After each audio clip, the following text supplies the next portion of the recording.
UP चुनाव के 5वें चरण में भी 2017 विधानसभा चुनाव की तुलना में कम मतदान हुआ है। इससे पहले चारों चरण में भी 2017 के मुकाबले कम मतदान हुआ था। इस कम मतदान से किसको फायदा होगा और किसको नुकसान, और पिछले विधानसभा चुनावों में कम या ज्यादा मतदान होने के दरअसल मायने क्या है, इस रिपोर्ट के जरिए समझिए।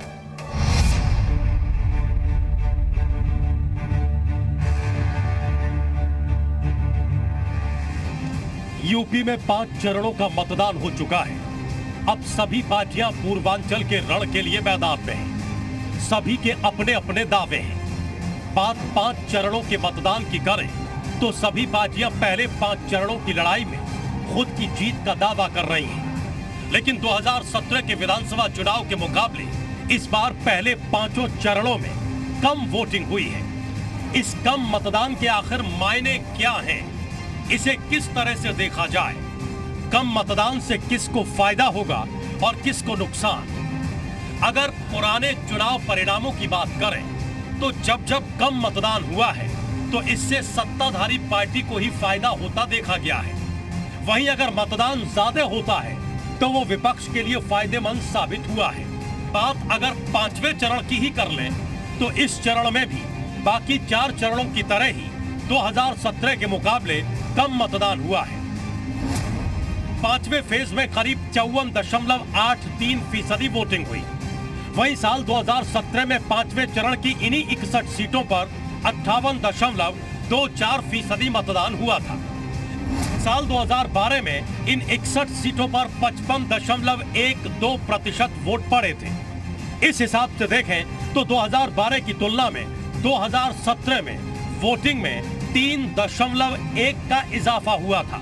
कुल मिलाकर पिछले 2 चुनाव में इन 61 सीटों का एनालिसिस करें तो ये पता चलता है कि जब जब वोट प्रतिशत बढ़ा है तो उस समय के विपक्षी दलों को फायदा हुआ।